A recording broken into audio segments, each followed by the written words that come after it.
Assalamualaikum warahmatullahi wabarakatuh. Perkenalkan, nama saya Afika Febri Wulandari dengan NIM 201141055. Video ini saya persembahkan guna memenuhi tugas ujian akhir semester Sejarah Peradaban Islam. Di sini saya akan menjelaskan terkait pelajaran penting apa yang dapat diambil dalam mempelajari perkembangan Islam pada masa Bani Abbasiyah. Jadi, kehidupan Islam pada masa dinasti Abbasiyah ini sangatlah maju, sehingga pada masa itu dikatakan sebagai zaman keemasan Islam. Umat Islam telah mencapai puncak kemuliaan, kejayaan, dan kekayaan pada bidang kekuasaan, baik itu politik, ekonomi, terlebih lagi dalam bidang kebudayaan dan ilmu pengetahuan. Berbagai bidang ilmu pengetahuan pada masa dinasti Abbasiyah bisa maju karena disebabkan oleh banyaknya penelitian tentang ilmu pengetahuan yang dilakukan oleh umat muslim, dan lagi banyak dilakukan kegiatan penerjemahan bahasa asing, buku bahasa asing. Lagi di saat itu juga mendirikan lembaga Baitul Hikmah, yaitu lembaga sebagai pusat penerjemahan, penelitian, dan pengkajian ilmu perpustakaan serta lembaga pendidikan, terutama perguruan tinggi oleh khalifahnya. Dan juga para khalifah membuka peluang sebesar-besarnya untuk kemajuan ilmu pengetahuan. Nah, hikmah apa sih yang dapat kita ambil dari sejarah pertumbuhan Islam pada masa dinasti Abbasiyah itu? Yaitu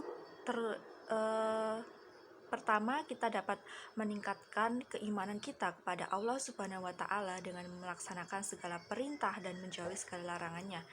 Yang kedua, kita juga bisa menumbuhkan semangat menuntut ilmu, baik ilmu agama, ilmu dunia, seperti yang telah dicontohkan pada masa cendekiawan Islam pada masa dinasti Abbasiyah. Selanjutnya, kita juga bisa mengembangkan nilai-nilai kebudayaan yang sesuai dengan ajaran Islam. Kita juga bisa membina rasa kesatuan, persatuan umat Islam, dan kerukunan beragama di seluruh dunia yang tidak membeda-bedakan suku, bangsa, negara, warna kulit, dan sebagainya. Lalu yang kedua, alasan Islam dengan mudah diterima di Andalusia itu apa sih? Sebenarnya kekuasaan Islam pertama kali menginjakan kaki di Andalusia pada masa kekuasaan dinasti Umayyah I di Damaskus, tepatnya pada masa Khalifah Walid.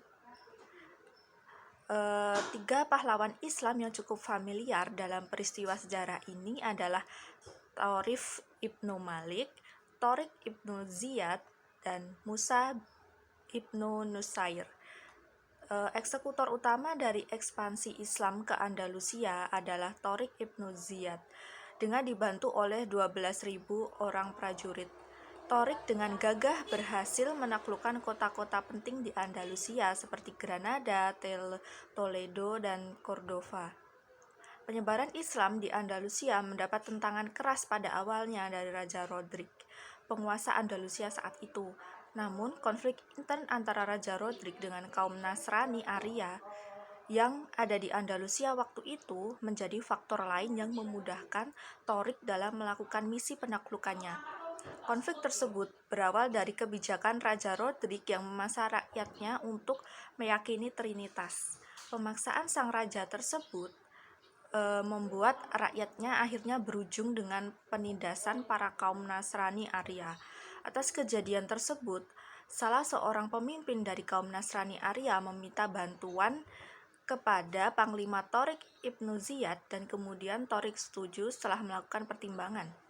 Peperangan antara Tariq dan Raja Rodrik akhirnya pecah di mulut Sungai Barbe di pesisir Laguna Janda.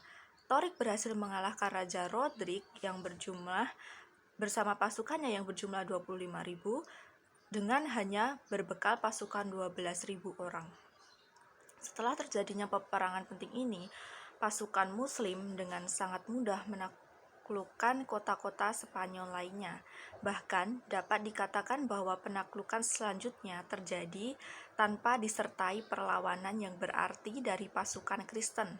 Kurang lebih dari 2/3 luas Andalusia berhasil dikuasai oleh pasukan Muslim. Meski perang-perang lokal terus berlangsung, tetapi nyatanya pasukan Islam dapat berkuasa hingga kurang lebih 8 abad lamanya. Lalu setelah dapat berkuasa 8 abad lamanya, apa yang menyebabkan berakhirnya kekuasaan Islam di Andalusia? Yang menyebabkan berakhirnya kekuasaan Islam tersebut yaitu adanya konflik Islam dengan Kristen. Para penguasa Muslim tak melakukan Islamisasi secara sempurna. Artinya, penguasa Muslim hanya puas dengan menagih upeti kepada kerajaan-kerajaan Kristen saja. Kemudian, tidak ada ideologi pemersatu. Salah satu kelemahan Umayyah Spanyol adalah tak menempatkan para mu'alaf diperlakukan sejajar dengan orang-orang Arab. Sebagai politik dinasti Umayyah di Damaskus, orang-orang Arab tak pernah menerima orang-orang pribumi. Akibat merasa direndahkan, kelompok etnis non-Arab akhirnya menggerogoti kekuasaan. Selanjutnya yaitu kesulitan ekonomi. Pada paruh kedua Islam di Spanyol, para penguasa lalai memperkuat sektor ekonomi. Mereka lebih serius membangun kota dan mengembangkan ilmu pengetahuan. Akibatnya, keuangan negara menjadi lemah dan berimbas pada kekuatan politik dan militer. Yang selanjutnya yaitu tidak jelasnya sistem peralihan kekuasaan. Akibatnya terjadi perebutan kekuasaan di antara ahli waris. Inilah yang membuat Bani Umayyah di Spanyol runtuh dan berubah dikuasai oleh raja-raja dari berbagai golongan Muluk al-Tawaif. Yang terakhir yaitu penerapan Islam di Spanyol ini sulit untuk meminta bantuan dari kekuatan Muslim di tempat lain kecuali Afrika Utara, sehingga basis kekuasaan Islam di Spanyol habis setelah diusir kerajaan Kristen. Nah, yang ketiga yaitu pada masa periode pertengahan terdapat beberapa kerajaan Islam yang sangat populer, di antara dinasti Turki Utsmani, dinasti Syafawi, dinasti Mughal. Bagaimana peran penting ketiga kerajaan Islam tersebut pada masa lalu dan masa kini, dan bagaimana perkiraan kondisi dan harapan perkembangan Islam di masa mendatang di wilayah tersebut. Yang pertama, saya akan menjelaskan dinasti Turki Utsmani terlebih dahulu. Meski pada akhirnya kejayaan Turki Utsmani berakhir, pengaruhnya tetap ada hingga kini. Direktur Pusat Kajian Timur Tengah Universitas Indonesia menjelaskan bangsa Turki pernah tercatat dalam sejarah dunia sebagai salah satu imperium kekhalifahan Islam tertua di dunia. Bangsa Turki Seljuk telah berperan besar dalam pemerintahan dinasti Abbasiyah hingga kemudian dinasti ini runtuh. Bangsa Turki Seljuk telah berperan besar dalam pemerintahan dinasti Abbasiyah hingga kemudian dinasti ini runtuh. Keruntuhan dinasti Abbasiyah dan perkembangan Andalusia merupakan titik awal lahirnya Imperium Turki yang kemudian dikenal sebagai Turki Utsmani. Dengan demikian, peran penting sejarah peradaban Islam tidak bisa dipisahkan dari keberadaan bangsa Turki dalam hal ini baik Seljuk maupun Imperium Turki Utsmani. Peran mereka lebih dominan di militer dalam perkembangannya setelah Islam berhasil menyebar ke luar Jazirah Arab. Islam kemudian diterima oleh berbagai bangsa selain Arab di wilayah Timur Tengah kini. Rasulullah Shallallahu Alaihi Wasallam telah meramalkan adanya kekuatan Islam di kemudian hari. Setelah wafatnya beliau, seperti yang pernah disampaikan Rasulullah bahwa yang hanya bisa menaklukkan Konstantinopel adalah pemimpin terbaik dan pasukannya adalah pasukan terbaik.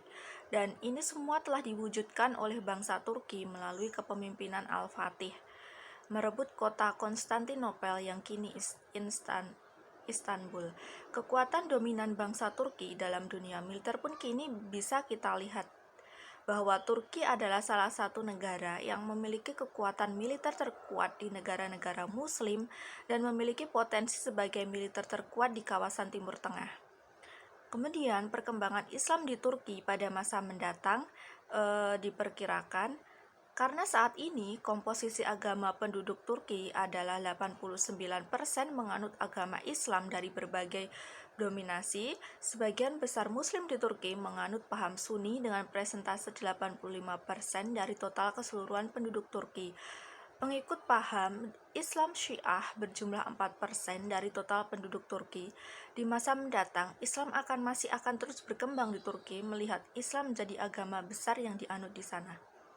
Yang kedua, saya akan menjelaskan terkait dinasti Syafawi. Dinasti yang berkuasa kurang lebih selama 2 abad ini menunjukkan kemajuan di berbagai sektor politik, ekonomi, ilmu pengetahuan, dan arsitektur bangunan dan seni. Kerajaan Syafawi dipandang sebagai peletak dasar sejarah kebangsaan Iran. Kerajaan yang bermula dari kerajaan tarekat keagamaan ini berkontribusi besar dalam mengisi peradaban Islam di Persia, baik dalam bidang politik, ekonomi, sosial, keagamaan, maupun seni dan budaya. Para ilmuwan pada masa Daulah Syafawi berkontribusi dalam bidang ilmu pengetahuan dan agama, seperti matematika, astronomi, kedokteran, dan fikih. Mereka juga berperan dalam membangun sistem pendidikan yang kuat dan menyebarkan ajaran Islam ke seluruh dunia melalui perjalanan dan karya tulis mereka. Peninggalan arsitek bangunan dinasti Syafawi masih ada sampai sekarang. Bangunan peninggalan dinasti tersebut masih ada yang berdiri sampai sekarang, contohnya Istana Raja Shah Tahmas dan Masjid Ishfan. Kemudian, perkembangan Islam di Persia pada masa mendatang diperkirakan Islam merupakan agama resmi di Iran. 98% dari total jumlah penduduk Iran menganut agama Islam dan 89% dari penduduk Islam menganut ajaran Syiah dan 9% lainnya menganut ajaran Sunni.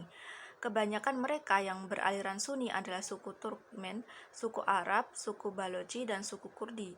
Dilihat dari data saat ini di mana Islam menjadi agama dengan pemeluk terbanyak di Iran, maka di masa yang akan datang Islam diperkirakan masih akan terus berkembang dengan baik di sana. Yang ketiga yaitu dinasti Mughal. Hadirnya dinasti kerajaan Mughal ini membentuk sebuah peradaban baru di daerah yang saat ini mengalami kemunduran dan keterbelakangan. Kerajaan Mughal yang bercorak Islam mampu membangkitkan semangat umat Islam di India. Jika pada dinasti-dinasti sebelumnya Islam belum menemukan kejayaannya, kerajaan ini justru bersinar dan berjaya. Keberadaan kerajaan ini dalam periodisasi sejarah Islam dikenal sebagai masa kejayaan kedua setelah kejayaan dinasti Abbasiyah.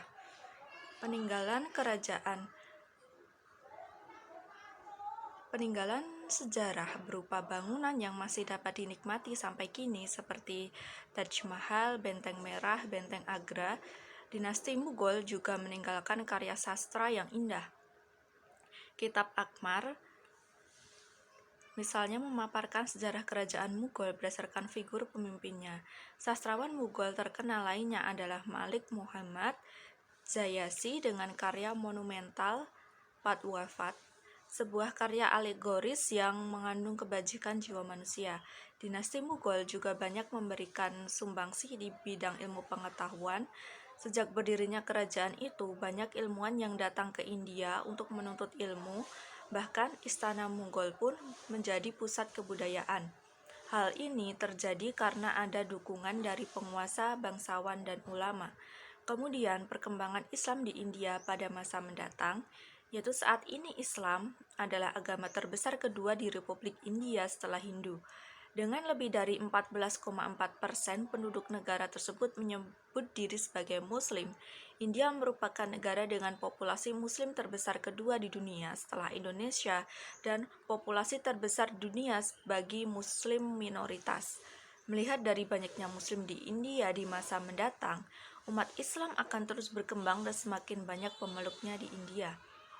Kemudian yang keempat, perkembangan awal agama Islam di Indonesia cukup jelas bahwa perdagangan internasional merupakan faktor yang sangat penting.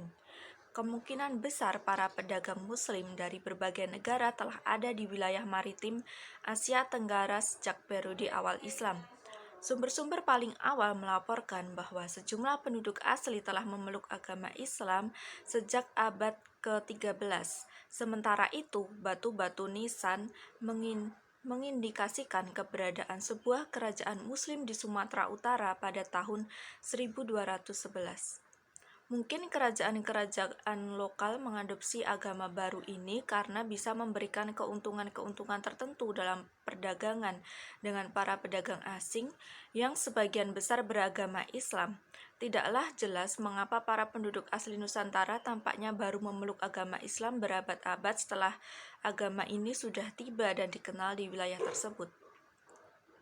Baru dari abad ke-15 dan selanjutnya, kerajaan-kerajaan dan kesultanan-kesultanan Islam menjadi kekuatan politik dominan di kepulauan ini. Meskipun mereka akan kemudian dikalahkan oleh para pedagang baru dari Eropa, Portugis dan Belanda di abad ke-16 dan abad ke-17, di beberapa bagian di Nusantara, kota-kota bermunculan akibat para pedagang Muslim mendirikan tempat permukiman di sana. Sementara itu, di wilayah-wilayah yang memiliki pengaruh kuat dari kebudayaan animisme atau Hindu-Buddha, penyebaran agama Islam diblokir oleh kebudayaan-kebudayaan yang telah ada, seperti di wilayah Bali yang didominasi kebudayaan Hindu sampai saat ini atau agama Islam jadi bercampur dengan sistem-sistem kepercayaan animisme yang sudah ada. Contoh-contohnya masih bisa ditemukan di Jawa Tengah. Penyebaran Islam di Indonesia seharusnya tidak dipandang sebagai proses yang cepat dan yang berasal dari satu asal atau sumber saja. Sebaliknya, lebih tepat kalau dipandang sebagai proses yang didorong beberapa golongan Islamisasi yang sangat berkaitan dengan perkembangan internasional dalam dunia Islam. Sebuah proses yang terus berlanjut sampai dengan hari ini. Dua gelombang reformasi penting lainnya yang bertujuan untuk mengembalikan kemurnian Islam seperti yang diterapkan pada masa Nabi Muhammad adalah gerakan Wahabi dan gerakan Salafi. Kedua gerakan ini datang dari jauh. Gerakan Wahabi datang dari Arab dan mulai memberikan pengaruh di wilayah kepulauan ini sejak awal abad ke-19.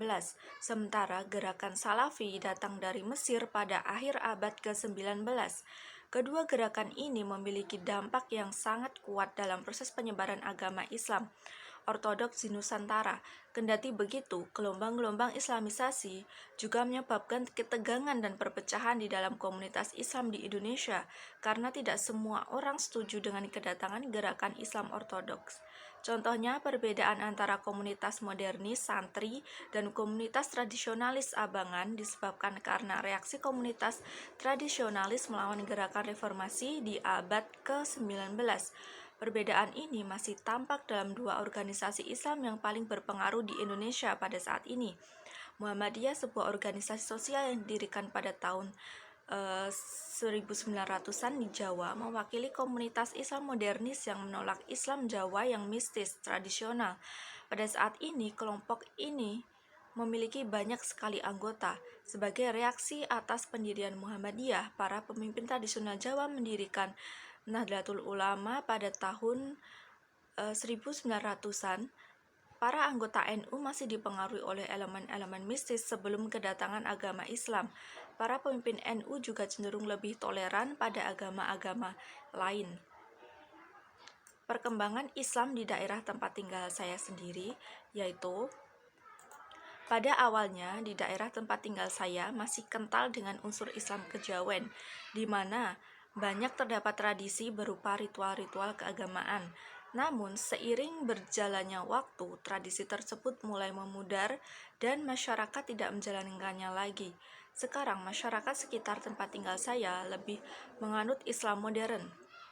Unsur-unsur keislaman sudah sangat terasa yang dapat dilihat dari adanya kajian setiap minggunya, orang tua yang sudah mulai menyekolahkan anaknya di sekolah Islam, bahkan acara pernikahan pun sangat islamisasi, sudah sangat berbeda dengan dulunya yang masih sangat kental dengan unsur-unsur percampuran antara unsur Islam dan animisme.